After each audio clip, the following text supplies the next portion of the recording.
Play it, Mr. Toot!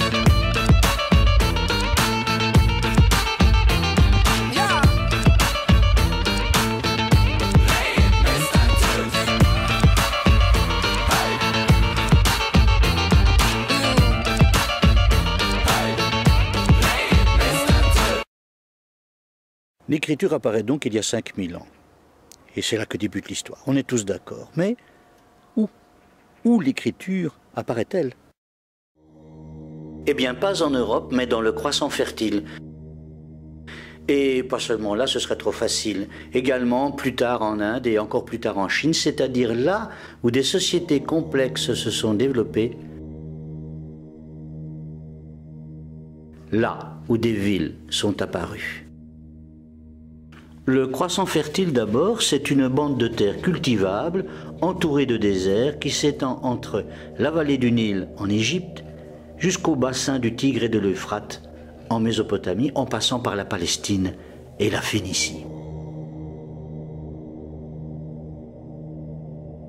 Dans ces régions, des fleuves aux crues plus ou moins régulières fertilisent les terres.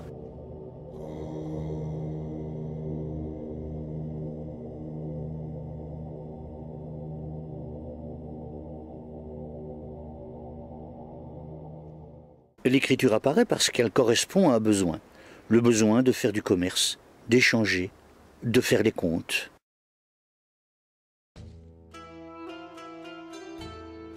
Prenons par exemple Uruk, une des plus vieilles cités de Mésopotamie.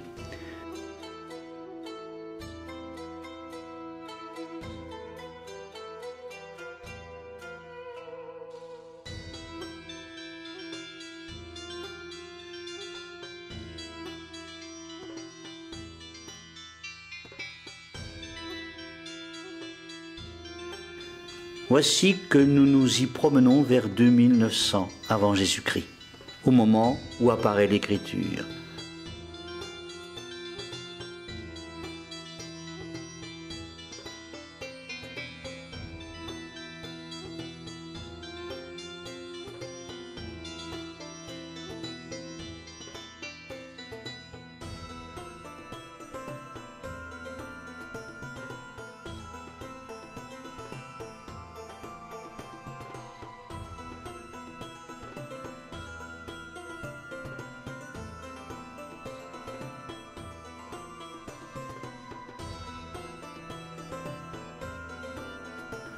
Nous voyons bien que les petits villages des premiers agriculteurs ont bien grandi et sont devenus des cités importantes, et que ces cités se sont organisées. On y trouve une religion, un roi, une cour, on y prélève des impôts.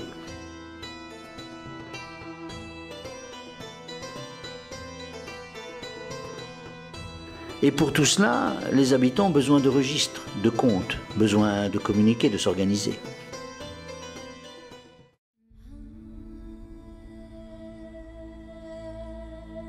Le scribe est, avec le prêtre, le pilier du pouvoir du roi, car il permet à ce dernier de connaître ses sujets, ses richesses, ses limites.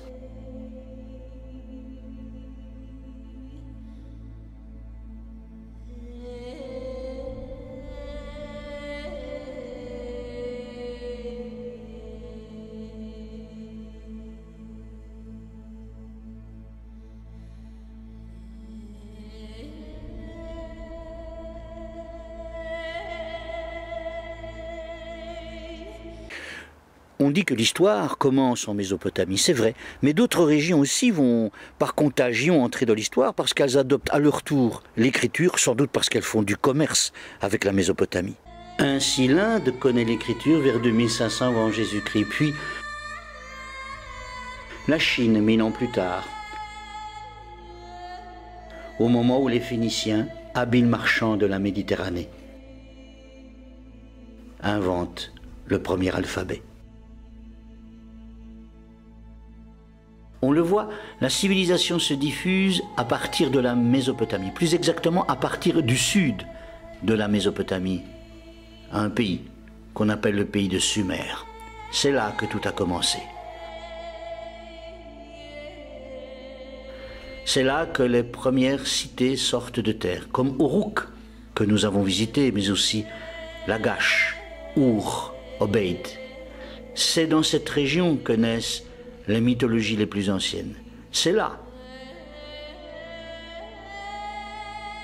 que nous avons trouvé les statues des anciens rois dont le nom nous est parvenu, comme ce Gudea de Lagash, exposé au musée du Louvre et qui nous regarde derrière sa vitrine après 2000 ans de sommeil. C'est pour ça qu'on dit d'habitude que l'histoire commence à Sumer. C'est là en effet qu'apparaissent les premières civilisations et avec elles le mauvais côté de notre génie, la tyrannie, la guerre, l'esclavage. Play it, Mr. Toot.